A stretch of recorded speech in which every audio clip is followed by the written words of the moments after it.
शामिल हैं।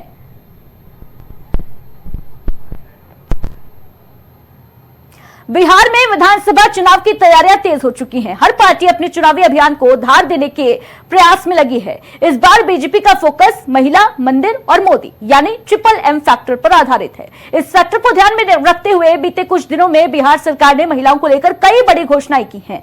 वहीं बीजेपी भी इसी फैक्टर को ध्यान में रखकर अपनी कुछ योजनाओं की तैयारी कर रही है।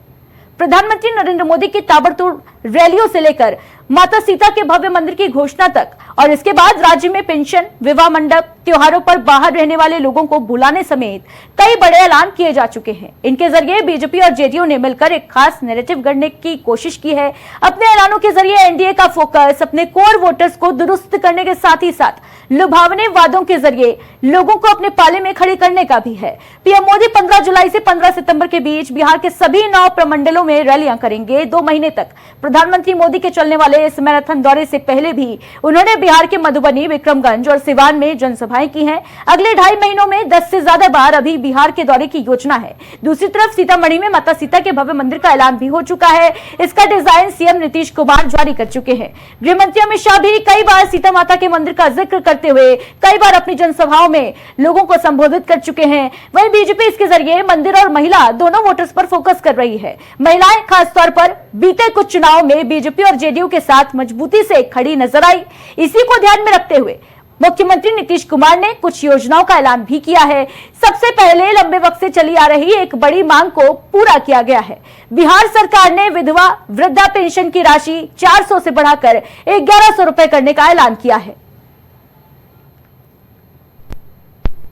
देश भर में मानसून का कहर जारी है। बाढ़, बारिश और लैंडस्लाइड इन्होंने लोगों को परेशान कर रखा है। लोग त्राहिमाम कर रहे हैं। हिमाचल से गुजरात तक जल सैलाब का सितम झेल रहे हैं। इस बीच आईएमडी ने आज भी कई राज्यों में बारिश का अलर्ट जारी किया है। मौसम विभाग के मुताबिक आज भी हिमाचल और उत्तराखंड में बाढ़ बारिश की चेतावनी है, तो वहीं गुजरात और महाराष्ट्र में भी भारी बारिश का अलर्ट है।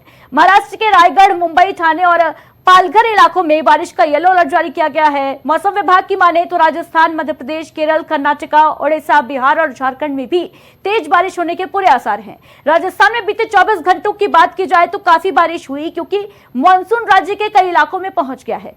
सूरतगढ़ जिले में 70 मिलीमीटर बारिश दर्ज की गई। वहीं राजधानी में 113 मिलीमीटर बारिश रिकॉर्ड हुई। बीते 24 घंटों में मानसून ने राजस्थान के कुछ और जिलों में प्रवेश किया है, जिसके चलते राजस्थान में कई जगहों पर मानसून की बारिश शुरू हो गई है। बिहार में मानसून के सक्रिय होने से बारिश की संभावनाएं प्रबल हैं। वहीं महाराष्ट्र में बुल्ढाना में कई घंटे तक हुई बारिश की वजह से कंचनगंगा नदी उफान पर है, जिसका सीधा असर बुल्ढाना के पास मुंबई नागपुर हाईवे पर भी पड़ रहा है।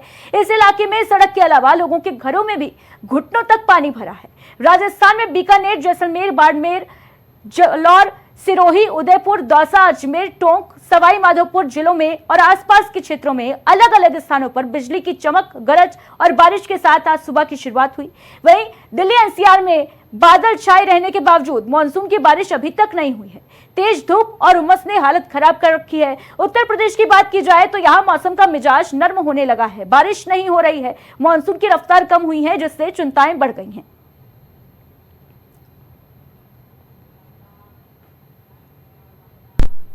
खबरों में बस इतना ही। ब्रेक के उस पार देखिए।